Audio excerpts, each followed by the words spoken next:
من الشيطان الرجيم بسم الله الرحمن الرحيم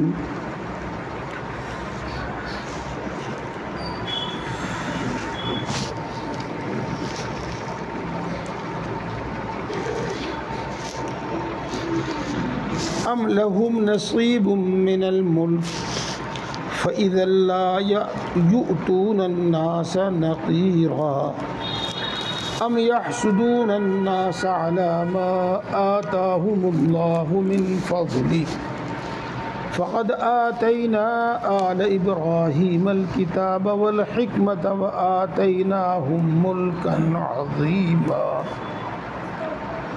فمنهم من آمن به ومنهم من صد عنه وكفى بجهنم سعيرا صدق اللہ العظیم۔ دوستو، یہ جو دو آیت شریفہ میں نے آپ کے سامنے پڑھی ہے، ان کا مطلب سمجھ میں آئے گا وہ پچھلے ہفتے کی تفسیر اور پچھلے ہفتے کا واقعہ سننے کے بعد، ورنہ یہ بات سمجھ میں نہیں آئے گی۔ اس لیے میں پچھلے ہفتے کی تفسیر کا خلاصہ اور جو واقعہ بیان کیا تھا اس کا خلاصہ آپ کے سامنے پیش کرتا ہوں۔ حاصل اور خلاصہ اس کا یہ ہے کہ یہود اپنی کتاب تورات میں اور دوسری آسمانی کتابوں میں نبی آخر الزمان محمد مصطفیٰ صلی اللہ علیہ وسلم کی صفات، ان کا بلند مرتبہ، ان کی علامات اور نشانیوں سے بہت اچھی طرح واقف تھے، اور وہ آپ کو اس طرح پہچانتے تھے جیسے کہ اپنے بیٹے کو اور اپنی اولاد کو انسان پہچانتا ہے۔ یعنی رسول اللہ صلی اللہ علیہ وسلم کی ذات بابرکات کو دیکھ کر ان کو آپ کے آخری نبی ہونے میں کوئی شک و شبہ نہیں تھا، اور وہ آپ کے دنیا میں تشریف لانے کے اتنے منتظر تھے اور اتنے مشتاق تھے کہ وہ دور دور سے چل کر مدینہ منورہ میں آباد ہو گئے تھے۔ اور اس کی وجہ یہ تھی کہ پرانی کتابوں میں بھی یہ تھا کہ نبی آخر الزمان محمد مصطفیٰ صلی اللہ علیہ وسلم پیدا ہوں گے ایک پتھریلے علاقے میں، مکہ مکرمہ میں، اور وہ ہجرت کر کے جائیں گے کھجوروں والے علاقے میں، یعنی یثرب میں، مدینۃ الرسول اور مدینہ منورہ جس کو کہتے ہیں، اور ان کی حکومت ہوگی ملک شام میں۔ تو وہ انہی علامتوں کو تلاش کرتے کرتے مدینہ منورہ میں آئے اور وہیں آباد ہو گئے۔ یہ ان کے وہاں پر آباد ہونے کی وجہ یہ تھی، میں اس بات کو روک کے دوسری بات کہتا ہوں، اور وہ اپنے دشمنوں کو، چاہے وہ کفار ہوں، کافر و مشرک ہوں، چاہے وہ ان کے دوسرے دشمن ہوں یعنی یہود میں سے ہی ہوں، چاہے وہ ان کے دوسرے دشمن ہوں یعنی نصارہ میں سے ہوں، وہ ان کو یوں کہا کرتے تھے کہ ہمارے آخری نبی آنے والے ہیں اور ہم ان کے ساتھ مل کر تم سے جہاد کریں گے اور تمہارا نام و نشان مٹائیں گے، تمہیں نیست و نابود کر دیں گے۔ وہ آپ کو اس طرح پہچانتے تھے، اور آپ کے اوپر اللہ تبارک و تعالیٰ کے جو انعامات ہونے والے تھے ان کو اس طرح پہچانتے تھے۔ میں سمجھتا ہوں کہ بس اتنی ہی بات کافی ہے۔ یہ سن کر آپ کو پچھلے ہفتے کی بات اور تقریر، پورا واقعہ یاد آ گیا۔ اب اس کے بعد آگے چلتے ہیں۔ رسول اللہ صلی اللہ علیہ وسلم انہی علامتوں کے مطابق دنیا میں تشریف لائے جو پہلی کتابوں میں لکھی ہوئی تھی، لیکن پہلی کتابوں میں کہیں نہیں تھا کہ وہ اولاد اسماعیل میں سے ہوں گے یا اولاد اسحاق میں سے ہوں گے، یعنی وہ بنو اسرائیل میں سے ہوں گے یا بنی اسرائیل کے علاوہ کسی اور خاندان سے ہوں گے، لیکن یہ سوچے بیٹھے تھے کہ وہ بنی اسرائیل میں سے ہی ہوں گے، چونکہ انبیاء کرام علیہ السلام اسی خاندان میں، اسی نسل میں ہوتے چلے آ رہے تھے۔ جب انہوں نے یہ دیکھا کہ وہ بنی اسرائیل میں نہیں آئے، بنی اسماعیل میں آ گئے، اور امید تو یہ ہے کہ میری بات آپ یہ سمجھ گئے ہوں گے، لیکن میں پھر بھی بتا دوں آپ کو، ابراہیم علیہ السلام کے دو بیٹے تھے، ایک حضرت اسماعیل علیہ السلام اور ایک حضرت اسحاق علیہ السلام۔ حضرت اسحاق علیہ السلام کے بیٹے تھے حضرت یعقوب علیہ السلام، اور حضرت یعقوب علیہ السلام کا نام ایک دوسرا نام تھا اسرائیل، اور اسرائیل کے معنی ہے عبداللہ، اللہ کا بندہ۔ تو بنی اسرائیل کا مطلب ہوتا ہے اسرائیل کی اولاد۔ تو وہ یہ یقین کے بیٹھے تھے کہ آج تک تمام انبیاء بنو اسرائیل میں ہوئے ہیں، تو یہ آخری نبی بھی بنو اسرائیل ہی میں آئیں گے۔ لیکن جب یہ بنو اسرائیل میں نہیں آئے اور بنی اسماعیل میں آ گئے، حضرت اسماعیل علیہ السلام کی اولاد میں آ گئے، تو ان کو حسد ہوا کہ یہ ہم میں کیوں نہیں آئے اور بنی اسماعیل میں کیوں آ گئے، اور یہ عزت، یہ مرتبہ اور یہ مقام ان کو کیوں مل گیا۔ بس اس حسد کی وجہ سے انہوں نے سب کچھ جانتے پہچانتے ہوئے، جو آپ نے بات سن لیا، خود سب کچھ پہچانتے ہوئے، اس کے باوجود بھی ان کو نبی نہیں مانا، ان پر ایمان نہیں لایا۔ یہ ہے، اسی کے متعلق آگے آیت آ رہی ہے۔ پچھلے ہفتے تفسیر میں 2-3 بات آئی تھی، بڑی اہم بات آئی تھی، اس پر میں نے آپ حضرات کو متوجہ بھی کیا تھا۔ ایک بات پر متوجہ کیا تھا، ایک بات رہ گئی تھی، وہ یہ کہ حی ابن اخطب اور کعب ابن اشرف یہ بڑے علماء تھے یہود کے، اور سب کچھ جانتے ہوئے بھی انہوں نے یہ کہا تھا، انہوں نے بتوں کو سجدہ کیا تھا اور یہ کہا تھا کہ تمہارا جو مذہب ہے شرک اور کفر والا مذہب، بتوں کو سجدہ کرنے والا، بتوں کی عبادت کرنے والا تو جو مذہب ہے، یہ محمد کے مذہب سے زیادہ صحیح اور زیادہ اچھا ہے، یہ بتایا تھا انہوں نے۔ حالانکہ وہ جانتے تھے کہ محمد کا مذہب تو آسمانی مذہب ہے، حق مذہب ہے، لیکن سیاسی مصلحت اور سیاسی مفاد کی وجہ سے اور حسد کی وجہ سے، اور حسد کے اندر پھر عداوت بھی خود بخود پیدا ہو جاتی ہے، اس عداوت کی وجہ سے انہوں نے بتوں کو سجدہ کیا اور کفار و مشرکین کو آخری مذہب، آخری نبی کے سے زیادہ افضل بتایا۔ اس پر اللہ تبارک و تعالیٰ نے ان پر لعنت فرمائے۔ اب میں آپ کو اس کی طرف متوجہ کرنا چاہتا ہوں، چاہے ہم محبت میں کہیں، ہمدردی میں کہیں، چاہے ہم دکھی ہو کر کہیں، اور چاہے ہم ناواقفیت میں کہیں، بس مسلمانوں کا تو یہی حال ہے بھائی۔ مسلمانوں کے محلے میں تو گندگی گندگی، مسلمانوں کے محلے میں تو بچے ہی بچے، بڑیوں کے محلے میں جا کے دیکھو کتنا صاف ستھرا، ہندوؤں کے محلے میں جا کے دیکھو ایک بھی بچہ نہیں ملتا سڑک پہ۔ یہ میں نے آپ کو 2 بات بتائی، کیا پوچھو بات، کیا انہی 2 باتوں کی تعریف؟ اب صورتحال یہ ہے کہ اپنے ہر عمل، ہر طریقے کی برائی، اور ہندوؤں اور غیر مسلموں کے ہر طریقے کی تعریف، جب تک ہاڑ نہ چبے اور چھیچڑا نہ کھینچے، جب تک کیا مزہ آ رہا ہے مسلمانوں کو؟ ان کے کھانے کی برائی ہو رہی ہے، ان کے کھانے کی برائی ہو رہی ہے۔ ہاں، آئلی قانون آ جاؤ، چاہے وہ طلاق کا مسئلہ ہو، چاہے وہ عدت کا مسئلہ ہو، ابھی تھوڑی سی جھجک باقی ہے کہ انکار نہیں کرتے،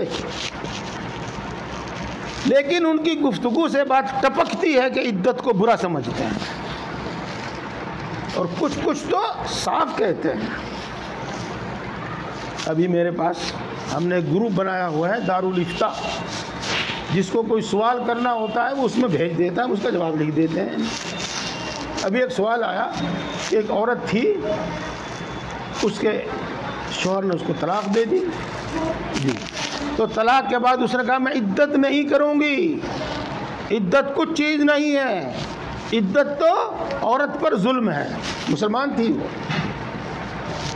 عدت نہیں کری۔ پھر معلوم نہیں 15 دن کے بعد، مہینے کے بعد، 2 مہینے کے بعد اس کو کیا خیال آیا، کسی نے اس کو سمجھایا بجھایا، یہ کہا کچھ بات پیش آئی، اب وہ عدت کرنے پر تیار ہوئی، آمادہ ہوئی۔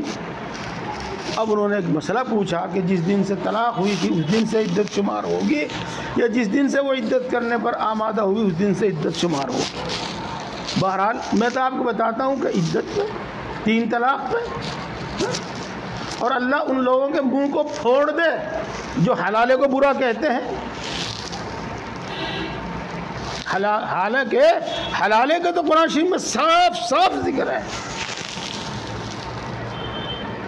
غرض میں یوں کہتا ہوں کہ اب صورتحال یہ ہو گئی ہے کہ ہمیں اپنی ہر چیز ناپسند ہے، سب کی نہیں بات کر رہا بھائی میں، اور دوسروں کی باتیں پسند۔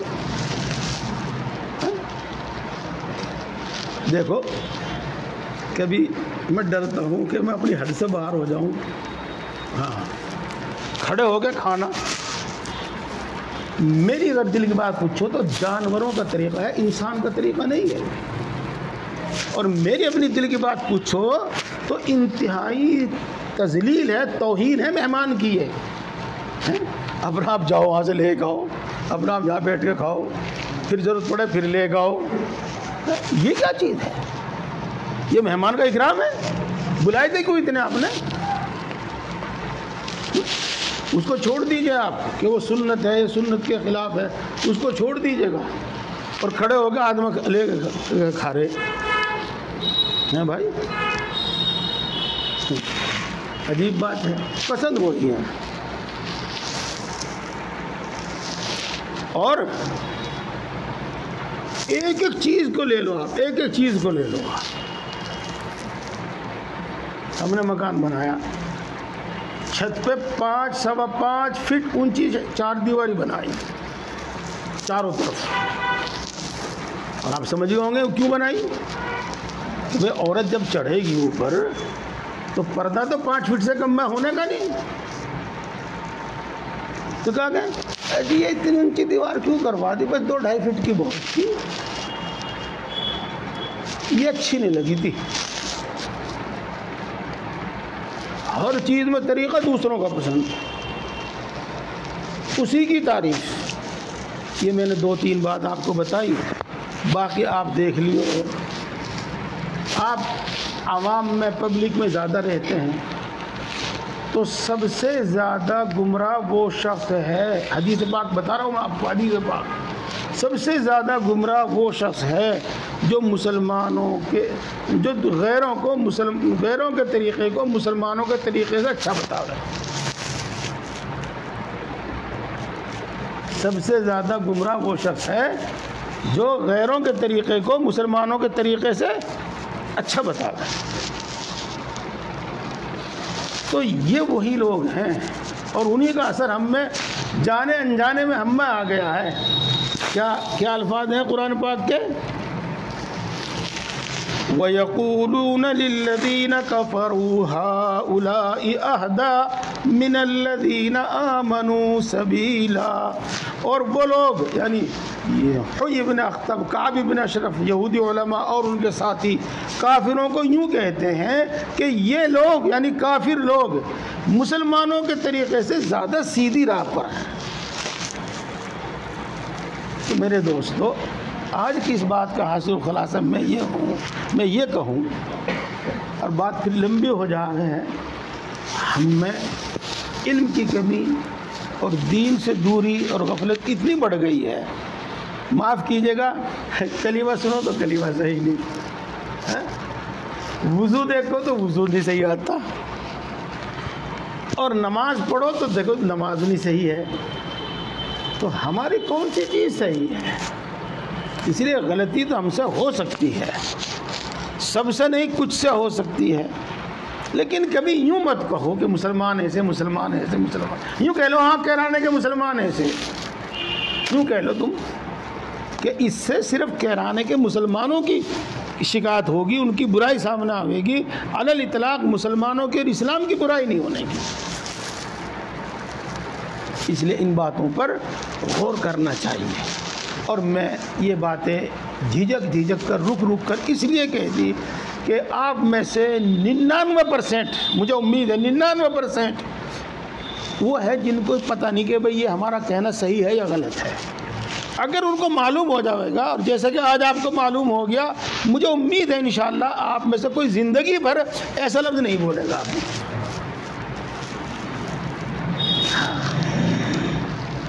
تو اس کا دھیان رکھنا چاہیے۔ اب آگے چلتے ہیں۔ تو بہرحال یہود کو شکایت یہ تھی کہ بنی اسماعیل میں کیوں آیا نبی، بنی اسرائیل میں کیوں نہیں آیا نبی؟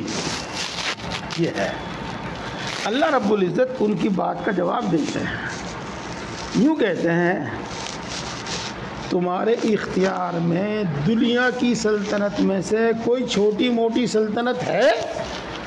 یعنی نہیں ہے۔ تمہارے اختیار میں دنیا کی سلطنتوں میں سے کوئی چھوٹی موٹی سلطنت ہے کہ جس کو چاہے تم دو، جس کو چاہے نہ دو، اور جس کو چاہے دو، جس سے چاہے چھین لو؟ دنیا کی کسی چھوٹی موٹی سلطنت پر تمہارا اتنا اختیار ہے؟ یعنی نہیں ہے۔ جب تمہارا اختیار دنیا کی ایسی چھوٹی موٹی سلطنت پر بھی نہیں ہے، تو اللہ تبارک و تعالیٰ کی اتنی بڑی نعمت نبوت، رسالت، اور نبوت اور رسالت میں سے بھی آخری نبی، تو اس میں تمہارا کیا اختیار، تمہارا کیا دخل؟ جب تمہارے اختیار میں ایک چھوٹی سی سلطنت نہیں، تو تمہارے اختیار میں نبوت کیسے، اور تمہارے اختیار میں آخری نبی کا پیدا ہونا کیسے؟ تم اعتراض کیوں کرتے ہو یہ بنی اسرائیل میں کیوں نہیں آیا، بنی اسماعیل میں کیوں آیا؟ امید ہے کہ میرے لب و لہجے سے بات سمجھ میں آ جائے گی۔ جب تمہارے اختیار میں کچھ ہے ہی نہیں، پھر اعتراض کس بات کا؟ یہ بات ہے۔ اللہ رب العزت نے 25ویں پارے میں اللہ تبارک و تعالیٰ نے فرمایا ہے اللہ یعلم حیث یجعل رسالتہ، اللہ خوب اچھی طرح جانتا ہے کہ وہ رسالت کس کو دے گا، اور اس رسالت کا کون اہل ہے، کون مستحق ہے، اللہ خوب جانتا ہے۔ تو اللہ نے جس کو اس کا اہل سمجھا اس کو دی، تو کوئی اختیار ہی نہیں، تم کیوں اعتراض کر رہے ہو؟ یہ ان کی بات کا یہ جواب دیا، ایک جواب یہ دیا، اور اس کے بعد پھر اگلی بات سنو، بار بار آپ سنتے ہیں، اور یہ تاریخ میں طے شدہ ہے، دنیا کے کسی بھی مورخ سے پوچھ لیجئے گا آپ، روئے زمین پر بسنے والے کسی بھی مورخ سے پوچھ لیجئے گا آپ کہ اس دنیا کی انسانوں میں سب سے بدترین قوم یہودی ہے۔ آگے اللہ تعالیٰ ارشاد فرماتے ہیں تمہارے اختیار میں کچھ نہیں، اگر تمہارے اختیار میں کچھ بھی ہوتا تو دنیا میں کسی انسان کو ایک پھونسڑے کے برابر بھی کوئی نعمت نہ دیتے تم۔ پھونسڑا سمجھ گئے؟ گاؤں کی بولی میں نا، ایک ذرا سا دھاگا، ویسے نقیرہ کا لفظ ہے، اس کا ترجمہ پھونسڑے سے بھی کریں، اور اس کا ترجمہ عربی میں کھجور کی گٹھلی میں جو بیچ میں ایک چھید سی ہوتی ہے، اور اس کے اندر ایک کیا کہیں گے آپ اس کو، جو ہوتا ہے اس کو ایک تاگا سا جو ہو، وہی پھونسڑا، وہ جو تاگا سا ہو اس کو کہتے ہیں نقیر۔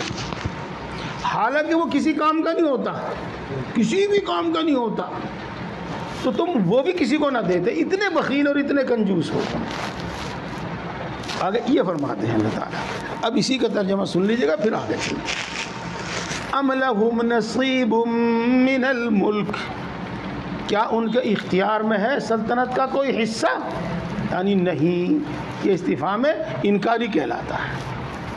فَإِذَا لَا يُؤْتُونَ النَّاسَ نَقِيرًا، تو اس وقت اگر دنیا کا کوئی چھوٹے سے چھوٹا ملک اور کوئی سلطنت ان کے اختیار میں ہوتی تو وہ کسی کو ایک نقیر کے برابر نہ دیتے، کھجور کے دھاگے کے برابر، کھجور کی گٹھلی کے دھاگے برابر بھی کسی کو کچھ نہ دیتے۔ یہ بات اب آگے چلو، اگلی آیت شریفہ میں اللہ تبارک و تعالیٰ اصل بات بتاتے ہیں، بالکل اصل بات۔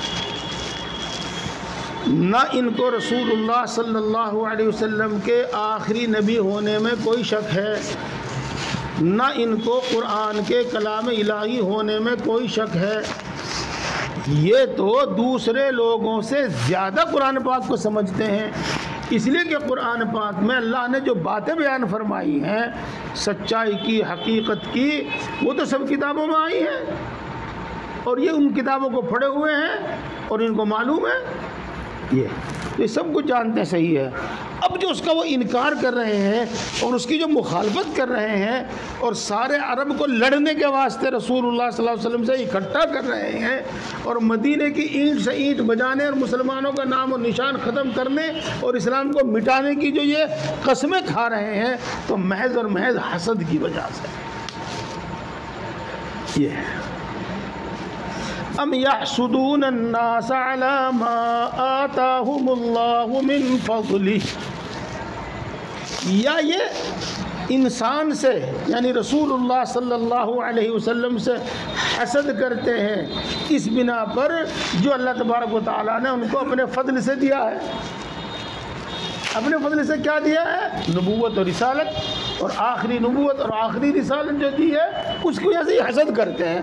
بات صحیح ہے یہ ہے۔ تو دوسری اب اگلی بات سنیے گا، سمجھے گا۔ آگے اللہ تبارک و تعالی اپنی اس عطا کی حکمت اور مصلحت بھی بیان فرماتے ہیں،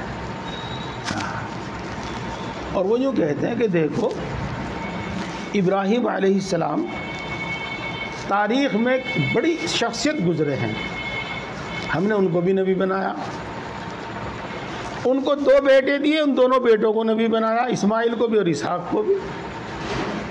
تو محمد صلی اللہ علیہ وسلم یہ بھی تو آل ابراہیمی میں سے ہیں، جس طرح ان کے باپ دادا کچھ بھی کہے گا، اسماعیل کو نبوت ملی، اگر ان کو نبوت مل گئی تو کیا تعجب کی بات ہے۔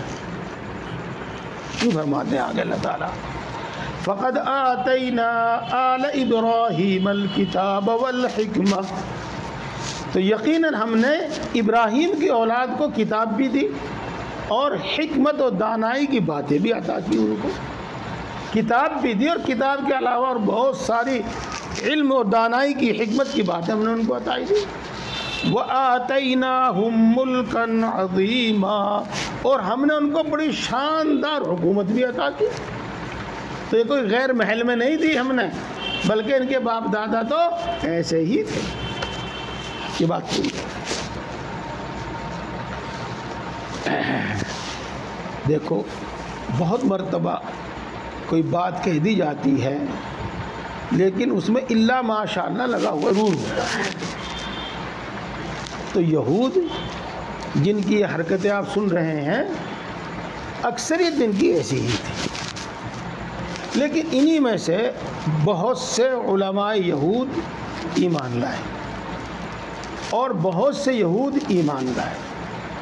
اب اللہ تبارک و تعالیٰ ان کی تعریف بھی فرماتا ہے، فَمِنْهُمْ مَنْ آمَنَ بِهِ، بس ان میں سے بعض وہ ہیں جو اس پر ایمان لے آئے، وَمِنْهُمْ مَنْ صَدَّ عَنْهُ، اور ان میں سے بعض وہ ہیں جو اس پر ایمان لانے سے لوگوں کو روکتے ہیں، خود تو ایمان لاتے ہی نہیں، دوسروں کو بھی ایمان لانے سے روکتے ہیں۔ وَكَفَى بِجَهَنَّمَ سَعِيرًا، اور جہنم کی بھڑکتی ہوئی آگ ان کے لیے کافی ہے۔ دنیا میں ان کے ساتھ کچھ ہو یا نہ ہو، کوئی سزا ملے نہ ملے، دنیا میں چاہے کتنے ہی پھلیں پھولیں، لیکن جہنم کی بھڑکتی ہوئی آگ ان کے واسطے کافی ہے. کتنی بھی شرارتیں دنیا میں کریں گے، جتنی بھی شرارتیں دنیا میں کریں گے، جتنی بھی نافرمانیاں گناہ میں کریں گے، ان سب کی سزا جہنم کی بھڑکتی ہوئی آگ. یہ کئی بار میں عرض کر چکا ہوں، آج پھر کہتا ہوں اور انشاءاللہ بار بار کہتا رہتا ہوں. ایمان، نیک اعمال جن کا آپ تقویٰ کہہ لیجیے گا، قرآن پاک، علم دین، یہ اتنی بڑی نعمتیں ہیں، اتنی بڑی نعمتیں ہیں کہ ان کا اجر و انعام اس دنیا میں دیا ہی نہیں جا سکتا. دنیا کی کوئی چیز ان کا معمولی انعام بھی نہیں ہو سکتا. اتنی گھٹیا ہے ساری دنیا کہ قرآن پاک کے ایک حرف کا انعام نہیں ہو سکتی ہے پوری دنیا. اس لیے اللہ تبارک و تعالیٰ اس دنیا میں مومنوں کو، خاص طور سے مومنوں کو، دیکھو میں نے لفظ بولا خاص طور سے مومنوں کو، اتنی دنیا دیتا ہے جس سے وہ بھٹکے نہ، گمراہ نہ ہو. ہاں، اللہم انی اعوذ بک من فقر ینسینی واعوذ بک من غنى یطغینی. اللہ کے رسول صلی اللہ علیہ وسلم یہ ارشاد فرماتے ہیں، اے اللہ ایسی تنگ دستی سے بھی میری حفاظت کیجیے گا جو تنگ دستی مجھے اپنے آپ کو بھلا دے، مجھے اپنا ہی پتہ نہ رہے، اور اتنی دولت بھی مجھے نہ دیجیے جو مجھ کو سرکش بنا دے. اللہ تبارک و تعالیٰ خاص طور سے مومنوں کو، مسلمانوں کو ایسی حکومتیں اور ایسی دولت اور ایسی چیزیں نہیں دیتا جو ان کو سرکش بنا دے. ہاں، اس لیے جب بھی انعام بیان کیا جاتا ہے اس ایمان کا، اور جب بھی انعام بیان کیا جاتا ہے اعمال صالحہ کا، اور جب بھی انعام بیان کیا جاتا ہے اللہ تبارک و تعالیٰ کی اطاعت و عبادت کا، تو اس میں دنیا کا ذکر تو بہت کم آتا ہے، آخرت کا ہی ذکر آتا ہے، جنت کا ہی ذکر آتا ہے، کیونکہ وہی اس کا بدلہ ہو بھی سکتی ہے. اور اسی طریقے سے دنیا کی سزا کتنی بھی سخت سے سخت سزا ہو، کتنی بھی سخت سے سخت سزا ہو، وہ جہنم کی اور آخرت کی سزا کے مقابلے میں کچھ ہے ہی نہیں. اگر کفر کی سزا دنیا میں دے دیا تو معاملہ ہی ختم ہو جاوے، کچھ بھی نہیں، کچھ بھی نہیں. اس لیے کفر کی اور کافرانہ اعمال کی سب سزا وہ آخرت میں ہوگی، دنیا میں نہیں ہوگی. اور اللہ میں کفر کی اور کفر کے ساتھ کافروں کو ان کے برے اعمال کی سزا دنیا میں نہیں دیتا. ان کو جو سزا دیتا ہے وہ دیتا ہے ظلم کی، ان کو جو سزا دیتا ہے وہ دیتا ہے حق کو پہچان کر اس کو نہ ماننے کی. اللہ ان کو جو سزا دیتا ہے وہ حق کی مخالفت کی سزا دیتا ہے. خود وہ کفر کرتے رہیں اور بدعمالی میں مبتلا رہیں، ان کی سزا نہیں دیتا دنیا میں اللہ تبارک و تعالیٰ. یہ ہے. اس لیے دو باتیں میری سامنے رکھ کر اب سنیے آپ آیت شریفہ کا ترجمہ، اسی سے سب کچھ سمجھ میں آئے گا. ان الذین کفروا بآیاتنا، اس کے دو ترجمے ہوں گے. وہ لوگ جو ہمارے احکام کا انکار کرتے ہیں. آیات کا ترجمہ کیا میں نے؟ احکام، جو بھی حکم ہم نے بیان کیا، چاہے وہ نکاح سے متعلق، چاہے وہ میراث سے متعلق، چاہے وہ نماز سے متعلق، جس چیز سے بھی متعلق ہم نے جو حکم بیان کیا، جو ہمارے احکام کا انکار کرتے ہیں. اور دوسرا ترجمہ، جو ہماری آیتوں کا انکار کرتے ہیں، یعنی قرآن پاک کا انکار کرتے ہیں. بات یہ بھی وہی ہے، اس لیے کہ اللہ کے وہ احکام بھی تو ان آیات میں بیان کیے گئے ہیں. تو ہم ان کو ضرور بھی ضرور جہنم میں داخل کریں گے، آگ میں جلائیں گے، جہنم میں داخل کریں گے. دونوں ترجمے سے. اور ان کی وہاں یہ حال ہوگا، ان کا وہاں یہ حال ہوگا.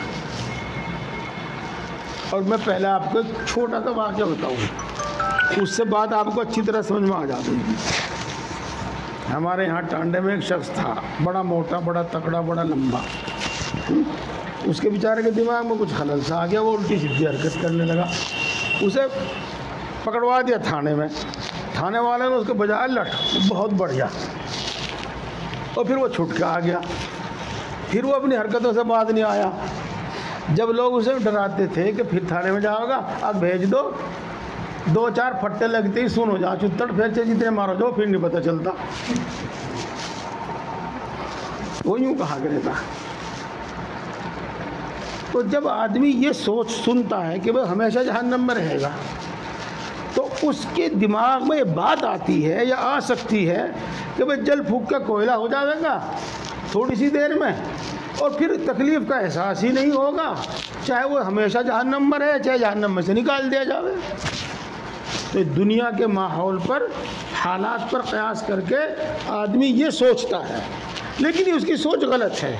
یہاں کا موسم، یہاں کی باتیں الگ ہیں، وہاں کا موسم، وہاں کے حالات الگ ہیں۔ یہ کھال نرم و نازک جو چونٹی بھرنے سے بھی دکھ ہوتا ہے اور گرم دھوپ میں بیٹھ کر بھی تکلیف ہوتی ہے، تو یہ آگ میں ڈالی جائے گی، انسان آگ میں ڈالا جائے گا، اس کی کھال، اس کا گوشت جلے گا، جل کر کولا ہو جائے گا، اور پھر ساتھ ہی ساتھ پھر جیسا پہلا تھا ایسا ہی ہو جائے گا، پھر جلے گا، تکلیف محسوس ہوگی اور جل کر کوئلہ ہو جائے گا، اور اس کے بعد پھر ساتھ کے ساتھ وہی گوشت، پوست، ہڈی اور کھال سب پھر پہلے جیسے ہو جائے گا۔ اس واسطے وہ برابر اور ہمیشہ تکلیف محسوس کرے گا، برابر اور ہمیشہ تکلیف محسوس کرے گا۔ یہ فرماتے ہیں آگے اللہ تبارک و تعالیٰ، کلما نضجت جلودہم، جب بھی ان کی کھال جل جاوے گی، بدلناہم جلودا غیر ھذا، تو ہم اس کھال کے علاوہ دوسری کھال بدل دیں گے۔ جو مفہوم میں نے آپ کو آپ کے الفاظ میں بتلایا وہی ہے، جب کھال جلی پھر نئی کھال پیدا کر دی گئی، جب کھال گوشت پوست جلا پھر نیا گوشت پوست اور نئی کھال پیدا کر دی گئی، یہ ہوگا۔ لیذوقوا العذاب، تاکہ وہ عذاب چکھتے رہیں، یعنی ہمیشہ تکلیف کا ان کو احساس ہوتا رہے۔ ان اللہ کان عزیزا حکیما، اس کا ترجمہ کرنے سے پہلے میں بتاؤں آپ کو، کوئی یوں نہ سوچے کہ کیسے ممکن ہے، یہ کیسا ہو سکے گا، کھال جلی پھر ہاتھ کے ہاتھ تیار ہو گئی، دوبارہ کھال جلی پھر ہاتھ کے ہاتھ گوشت پوست اور کھال تیار ہو گئی، یہ کیسا ہو سکتا ہے، کوئی یہ نہ سوچے، بلکہ کیونکہ اللہ تبارک و تعالیٰ غالب ہے، غالب ہے، وہ جو چاہے کرے، کر سکتا ہے وہ۔ اور یوں نہ سوچے کہ آخر ان انسانوں کو اتنا عذاب کیوں دے گا، کھال جلی پھر نہیں پیدا ہو گئی، کھال جلی پھر نہیں پیدا ہو گئی، ان کو اتنا عذاب کیوں دے گا۔ حکیمہ، وہ بڑی حکمت والا ہے، تو ان کے اعمال اور ان کے عقیدے کا یہی عذاب اور یہی سزا بنتی ہے، اس لیے ان کو یہ سزا دے گا۔ والذین آمنوا وعملوا الصالحات، وہ لوگ جو ایمان لائے اور انہوں نے نیک اعمال کیے، سندخلہم جنات تجری من تحتها الانہار، تو ہم عن قریب ان کو داخل کریں گے ایسے باغات میں جن کے نیچے سے نہریں بہتی ہوں، خالدین فیہا، وہ اس میں ہمیشہ رہیں گے، لہم فیہا ازواج مطہرہ، ان باغات میں ان کے واسطے پاکیزہ بیوی ہوں گی۔ گھنٹی تو بج گئی میری، لیکن بات ادھوری نہیں چھوڑنا چاہتا ہوں، چونکہ آپ کے سمجھ میں کچھ بھی نہیں آیا ہوگا ابھی تک، پاکیزہ بیوی ہوں گی، ہے نا؟ اب میں انشاءاللہ آپ کو 1 منٹ میں سمجھاؤں گا۔ جی ہاں، کبھی حیض، کبھی نفاس، اور جوانی میں تھما نہیں جاتا، ان دنوں میں جوانی میں تھما نہیں جاتا، مرد کو کتنا ہی نقصان تکلیف ہو جاوے، عورت کو کتنا ہی نقصان کتنی تکلیف ہو جائے، اللہ تبارک و تعالی جنت کی بیویوں کو اس سے پاک رکھے گا۔ اور ڈیڈ، بلغم، ناک کی ریزش، کان کا میل، منہ کی بدبو، بغل کی بدبو، پسینے کی بدبو، اور کسی قسم کی بھی کوئی گندگی ان کے پاس نہیں ہو، بالکل ایک دم صاف ستھری، یہ تو ہوئی ظاہری بات. ہاں اگلی بات مطلب یہ میری بات ہے، تمہاری سمجھ میں آئے گی مان لیو، نہیں آگے نہیں سے. لگائی جتنی خوبصورت اتنی کٹکھانی. یہ بالکل تجربے کی بات ہے اور پکی بات ہے. جی ہاں وہ ہوں گی بڑی خوبصورت، لیکن ان کے اندر نہ کینہ ہوگا نہ غصہ ہوگا. ان کے اندر کبھی ایسی زبان سے کوئی بات ہی نہیں نکلے گی جو اس کے شوہر کو اور اس کے مالک کو کوئی تکلیف پہنچائے. یعنی وہ دل کی جو بیماریاں ہیں نا، دل کی جو گندگیاں ہیں، اس سے بھی پاک اور صاف ہوگی. دیکھو اب پتہ چلا ہوگا آپ کو کہ جنت کی بیوی کیسی ہوگی اور جنت کی حور کیسی ہوگی. یہ حدیث پاک میں آیا ہے، جو میں آپ کو بتا رہا ہوں یہ حدیث پاک میں آیا ہے. وَنُدْخِلُهُمْ ظِلًّا ظَلِيلًا، اور ہم ان کو گھنے سائے میں داخل کریں گے. گھنے سائے میں. آج تو آپ اے سی گاڑی میں چلتے ہیں، اے سی کمرے میں رہتے ہیں. اگر اے سی میں بھی نہ چلیں تو آپ بس میں کار میں بیٹھ کے جاتے ہیں، دھوپ کا احساس نہیں ہوتا. آپ میں سے جو بزرگ ہیں جنہوں نے پیدل سفر کر رکھے گرمی کے، لو کے اور دھوپ کے، ان سے پوچھو ہاں کہ دھوپ اور لو کتنی صورت بگاڑ دیتی ہے، وہ شکل بگاڑ دیتی ہے. کہ اللہ تبارک و تعالیٰ جنت میں ایسا لمبا چوڑا اور گھنا سایہ ہوگا کہ کبھی دھوپ کی تکلیف ہوئے گی نہیں. چاہے جہاں بیٹھیو، چاہے جہاں جائیو، کتنے ہی چلیو، کچھ بھی کریو، ہمیشہ ایک گھنے سائے میں رہو. وَنُدْخِلْهُمْ ظِلًّا ظَلِيلًا. اللہ تبارک و تعالی ہم سب کو ان باتوں پر یقین بخشے اور ان کے مطابق عمل کرنے کی توفیق عطا فرمائے. الحمدللہ.